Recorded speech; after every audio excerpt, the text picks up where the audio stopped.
So we're going to actually start back in 15 here in just a minute, but just keep that question in your mind. Who's your daddy? Are you like Jeroboam, or are you like David? If you're like David, then you're going to follow God and you're going to be a man after God's own heart. If you're like Jeroboam, you're going to lead the people into sin. And like I said, the things that Jeroboam was doing in particular, that he had built high places for an Egyptian god, the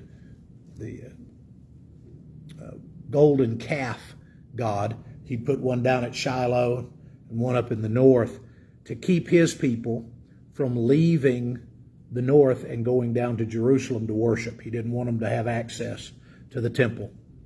And while he was doing that, he made priests out of just anybody that curried his favor, I suppose.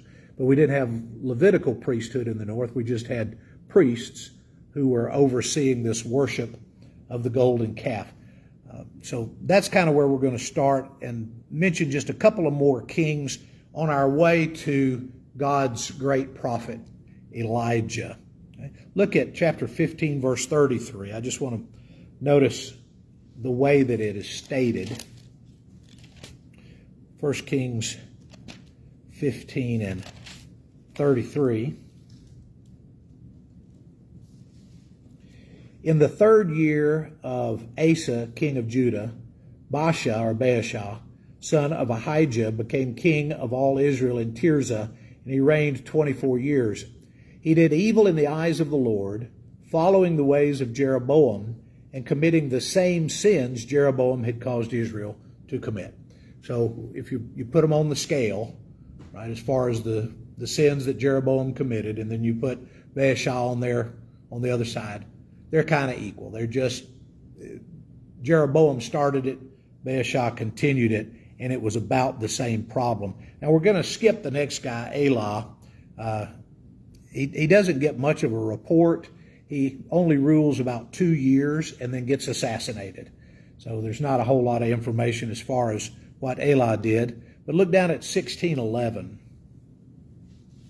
It's an important year, by the way. What happened in 1611? King James sanctioned the King James Version, 1611. I would challenge you sometime, look up the original 1611 translation. It's in that Middle English. And to actually try to read, we talk about the King James Modern Version as being difficult sometimes. Just go back and look at the 1611 that was the actual translation at that point. They still spoke a different kind of English than we do. All right, but 1611, as soon as he began to reign and was seated on the throne, he killed off Baasha's whole family. He did not spare a single male, whether relative or friend. So Zimri destroyed the whole family of Baasha in accordance with the word of the Lord spoken against Baasha through the prophet Jehu, because of all the sins Baasha and his son Elah had committed and had caused Israel to commit, so that they aroused the anger of the Lord, the God of Israel, because of their worthless idols. So a little touch of what Elah did. He did what his father did, which was what Jeroboam did. Again, put them on a scale. They're doing about the same kind of evil. Zimri is king for 7 days. Okay, things do not go well for Zimri and his kingdom. When they find out that Zimri has assassinated all these people and has taken the throne, a fellow named Omri, who is the general and who is out in the field with the troops at the time, is immediately proclaimed king by the troops. So we have a military coup. They show up at the palace, and Zimri locks himself in the citadel, in other words, the high point of the palace, and sets it on fire and burns himself to death. So we don't have much of a reign from Zimri, but Omri begins a dynasty. So what is Omri going to add to the thing? We've got kings who have been like Jeroboam, kings who have done all the bad things that Jeroboam did. But look at, where do we want to go for Omri? I don't think I wrote it down. Let's do 1625. Omri did evil in the eyes of the Lord, and he sinned more than all of those who came before him. He followed completely the ways of Jeroboam son of Nebat, committing the same sin Jeroboam had caused Israel to commit, so that they aroused the anger of the Lord, the God of Israel, by their worthless idols. So, except for the one little caveat, he's like everybody else. But it begins with, he was worse than anybody who came before him. Now, Omri actually is able to establish a dynasty of sorts. He has a king on the throne for about 50 years. We're in the middle of the 8th century, 9th century, and it's only about 100 years, 110, 115 years, until the north is going to be overrun by the Assyrians. Now, I told you that Assyria invaded the north and that Israel fell in 650. I was 75 years late. It fell in 725 BC. So I know all of you are, keeping score. I wanted to make sure that you had the right date on that. But Omri reigns for a little while, and he does one thing that's going to be really lasting.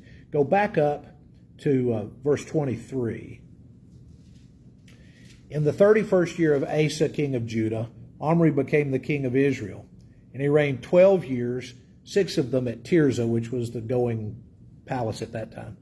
He bought the hill of Samaria from Shemer for 2 talents of silver and built a city on that hill, calling it Samaria after Shemer, the name of the former owner of the hill. So now you know why Samaria was called Samaria, and you know who set it up as the capital of the north.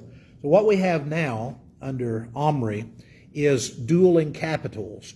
You have a place that's going to be the spiritual capital and a place that's going to be the capital of the kingship. Right? So the national capital and the spiritual capital are going to be in Samaria. That's still going strong, at least in the sense of pride of where you live, when Jesus is on the planet and talking to the woman at the well. Well, you Jews say we have to go to Jerusalem to worship, but we believe we can worship here in Samaria. What was the first thing that was worshiped in Samaria? Golden calf worship. And we're going to see as we get into Ahab's reign that he followed that up with the worship of Baal and Asherah. So nothing good was being worshiped in Samaria, but the Samaritans liked the idea of having their independence. It's our place, it's our religion, it's our national identity in the hill of Samaria. So they wanted to worship there and stay there. And of course, Jesus says, well, the day is coming, and now is, where you're not going to worship the Father in this place or that place, but in spirit and in truth. So Omri eventually dies, and his son takes the throne. He's a fellow named Ahab. Now, what do you know about Ahab? Jezebel, right? When you say Ahab, you have to say Jezebel. He married really, really poorly. And we're going to find out why we don't name our children Jezebel. I've never met, of all the names that we've had, in school kids coming through, I've never met a Jezebel in my whole life. Anybody? You know any Jezebels? It wasn't what their mama called them. It was what somebody else gave them the name. Look down in verse 29. In the 38th year of Asa, king of Judah, Ahab, son of Omri, became the king of Israel. He reigned in Samaria over Israel 22 years. Ahab, son of Omri, did more evil in the eyes of the Lord than any of those who came before him. Okay, so his daddy's reputation was he did more evil than anybody that came before him, but he did all the things that Jeroboam had done. Jeroboam was a worshiper of the calf god. He led the people to worship the calf. Notice this, verse 31. He not only considered it trivial to commit the sins of Jeroboam, son of Nebat, he also married Jezebel, the daughter of Ethbaal, king of the Sidonians, and began to serve Baal and worship him. He set up an altar for Baal in the temple of Baal that he built in Samaria. Ahab also made an Ashtoreth pole and did more to arouse the anger of the Lord, the God of Israel, than did all the kings of Israel before him. Okay. So God's mad already. He's not pleased with all the Jeroboam lookalikes, but Ahab's worse. Okay. When Ahab and Jezebel get settled into the palace, he builds a temple for Baal and Asherah. And so again, you've got in Samaria the palace, and nearby the palace, a temple dedicated to Baal and Asherah. In Jerusalem, you have the king's palace, and nearby the palace, you have the temple that Solomon built for Yahweh. Okay? So the two nations are that separated at that point. The northern 10 tribes are worshiping Baal and Asherah, and Jezebel didn't just worship Baal and Asherah, she paid the bills. She made sure that all of the folks that were worshiping Baal were cared for, and that the priests of Baal and Asherah were well cared for. And they had hundreds of them that she was paying for. So think about it. You've got some folks out of work now. You've got those priests that Jeroboam put in place, and all the other kings were doing likewise. They were getting priests from wherever to oversee the worship of these calf gods. Now the calf god is out. Baal and Asherah are in as the national god and goddess. What do you do with all those old priests?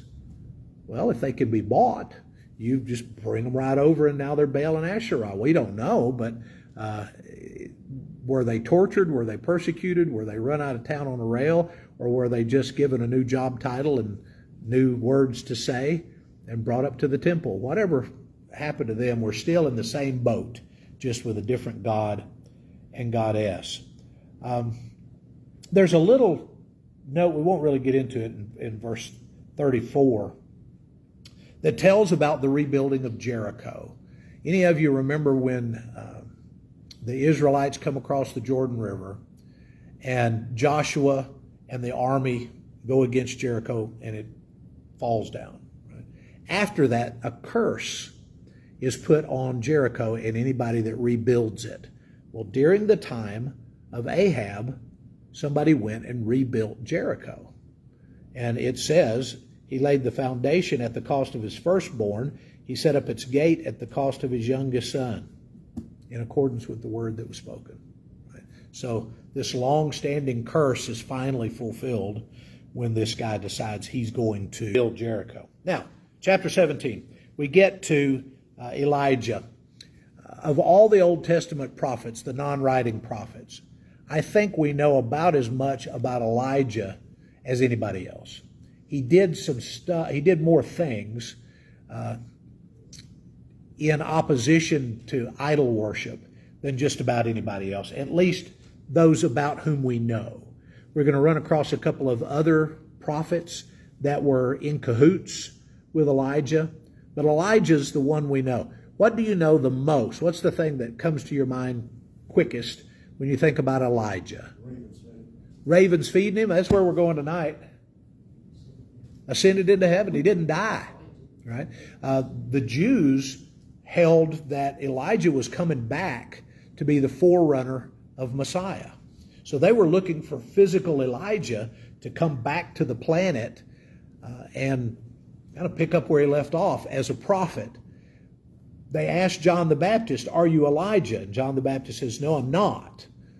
Jesus says, "I'll tell you the truth. If you see it from the right angle, John is the spirit of Elijah." Right? So there's the way John saw himself and the way Jesus saw John were slightly different as far as that was concerned. But Elijah was a tremendous prophet, and he's somebody that I can really connect with, because there are moments of great brilliance and bravery in his life, and there are moments where he runs away and hides. There are moments when he's really sure that he's God's guy, and there are moments that he thinks that God has abandoned him and he's all by himself. I've said this before, and some people take offense at it. If you suffer with bipolar disorder, right? If you take your meds and you see your counselor and you're faithful in your treatment regimen, you can do fairly well, right? You can learn to deal with it. Elijah had some of those symptoms, really, really high highs and really, really low lows. What you kind of want out of life is to have highs that are here and lows that are here, right? You just kind of little waves. And there's some of us that we just have great big high waves and, right, crashing down on the rock waves that follow them up and down and up and down. And so he didn't have any medication. He didn't have any counseling other than God himself. But he went through what I see as tremendous highs and lows in the time that he was a prophet. He's a non-writing prophet, so we don't have anything from him that he left behind for people to read.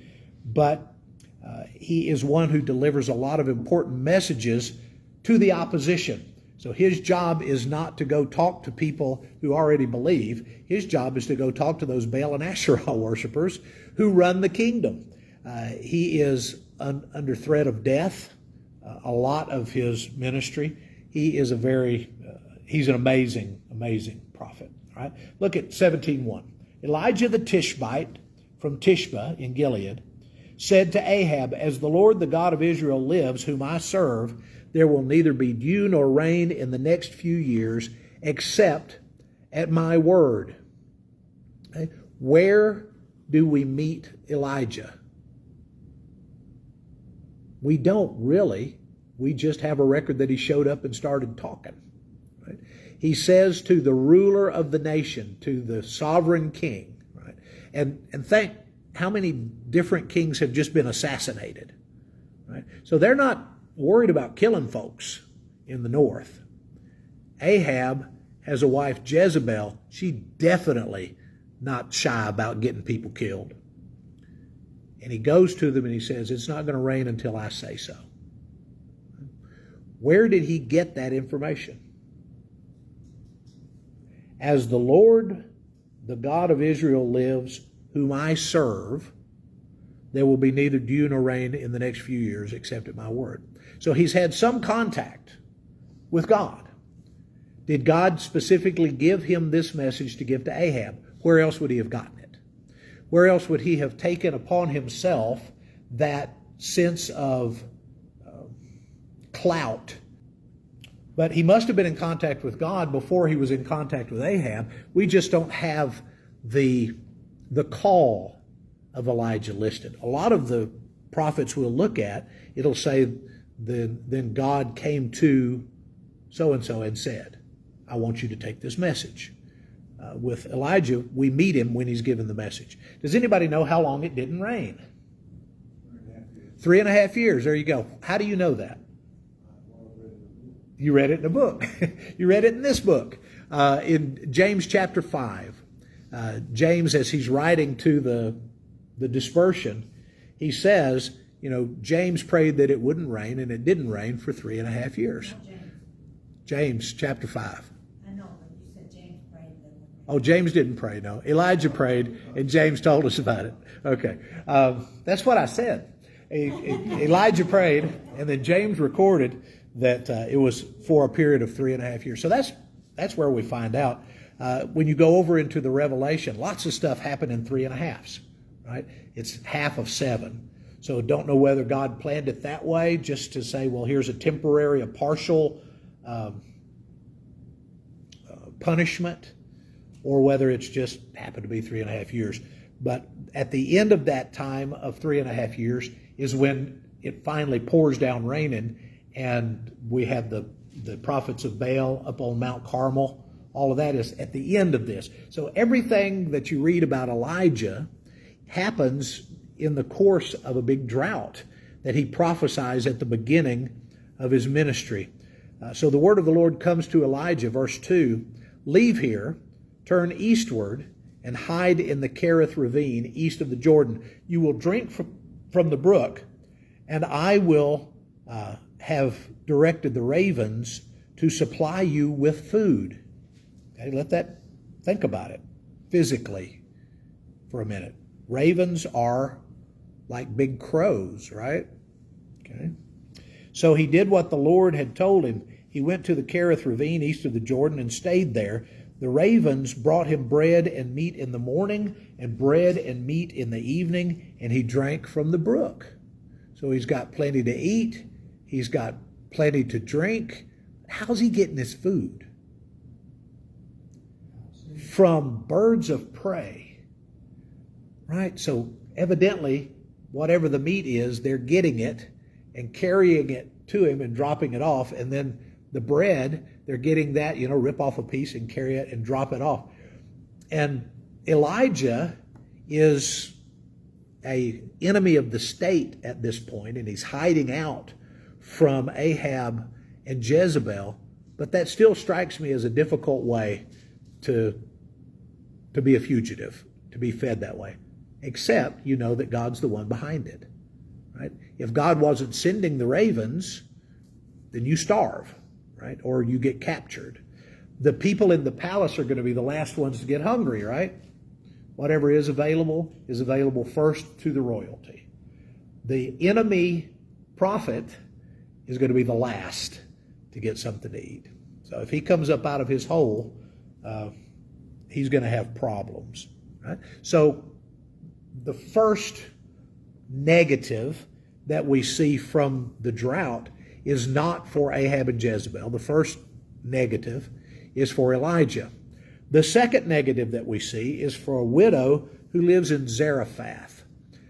Think about along the Mediterranean coast as you go north. There's a little area up there called Tyre and Sidon. Right? Tyre and Sidon are just outside of Israel. They're not part of the Israelite population. They're not Jews, they're foreigners. Well, around that area is where Elijah goes. Sometime later, the brook dries up because it had not rained in the land. So the word of the Lord came to him, and so go to Zarephath in the region of Sidon and stay there. I've directed a widow there to supply you with food. So he goes to Zarephath. What happens in Zarephath? Do you remember the miracle? This is stuff we probably learned in Bible class. The bread and the oil, right? Or the oil and the wine. Oil and flour, thank you. The stuff you make bread out of. That's what we said, right, Jesse? That's what we said. And he meets this lady, and he says to her, I need something to drink. And she says, well, I'll get you something to drink. He says, well, while you're getting me something to drink, while you're up, could I have a piece of bread? And she says, well, I'll tell you the truth. We're down to the very last of our oil and the very last of our meal. And once I cook that, she actually says, my son and I are just going to eat it and die. We're done. We don't have anything else. So a poor widow woman in Zarephath gets this challenge. Make mine first. If you'll make mine first, then you will have enough to supply you and your family for the rest of the time that the drought is here. So we don't know how deep into the drought we are. We're deep enough that the brook has dried up and he's had to go somewhere else. But now he's the guest in the home of a widow woman and her son. And her meal never runs out. Her oil never runs out because she did what the man of God asked her to do. Right? But she was ready to die as a result of the drought. Think about it a minute. God is after Ahab and Jezebel, but there's collateral, right? There's other people that are dealing with this. There are people that are worshiping idols. There are people that are following a terrible government, but there are people that are suffering. Maybe Elijah, maybe God is hoping that if there's enough pressure put on these people and they don't get the rain, they don't get their crops, that they'll realize that Baal and Asherah are fakes and they'll want to go back to worshiping the one true God. It's not really what happens, unfortunately. But now he has a place to stay and he's getting fed regularly by this widow. A little while went by, and Elijah finds out that her son is terribly ill. In fact, it says that he finally got to the place where he could not breathe, and he died. So we don't know what his ailment was, but he died. Elijah goes to the house, And he is met with the same kind of greeting that Mary and Martha gave Jesus when he came when Lazarus died, right? If you had been here, my son would, or our brother would not have died. She says something similar. She says, after all I did for you, I'm helping you, trying to help you be God's man, and now my son dies. So she thinks it's a done deal. It's all over with. Elijah takes the young man up to his room. He has an upper room. I'm not sure. I'll give you what I think might have been true, and then you can kind of draw your own picture. But a lot of those houses were flat roofed. And so if you had an upper room, it may be that they had just closed in part of that patio on top of the house so that he could stay up there when he was with them. But he takes the boy up, puts him on his own bed, and then he lays down on top of the kid. He does that 3 times while praying to God for the child's life. And God gives the child his life back. And he returns the child to his mother. Verse 22 says, the Lord heard Elijah's cry, and the boy's life returned to him, and he lived. So Elijah picked up the child, carried him down from the room into the house. He gave him to his mother and said, look, your son is alive. So the woman said to Elijah, now I know that you are a man of God, and that the word of the Lord from your mouth is the truth. So did she not know when she had the endless supplies to keep feeding her family? At what point? Well, her son dies and then he's raised from the dead. One of the greatest miracles, one of the greatest challenges all through Scripture is just that. What do you do when you die? Right? If you can't do anything about death, then are you really the kind of prophet that we're looking for? So death is that last frontier, right? It's that huge obstacle. So here's this widow. She trusted Elijah. She had been gifted by Elijah, but as of yet, she wasn't 100% in. When Elijah raises her son from the dead, she's 100% in. Now, what difference that made in their relationship, I really can't tell you. He was already living upstairs. He was already giving them blessings. They were blessed because he was there. But now she's really convinced that Elijah is the prophet of God and that the word of the Lord that comes from your mouth is true. Right? I want us to save Obadiah for next time because Obadiah is really interesting to me. He's one of these that you just don't know much about, but he did a lot of cool stuff in the background. And then we'll get to Mount Carmel. So tonight we look at the beginning of the drought. And Lord willing, next week we'll look at the end of the drought. One is much more exciting than the other. So next week we'll look at the end of the drought and the battle with the prophets of Baal and Asherah at Mount Carmel.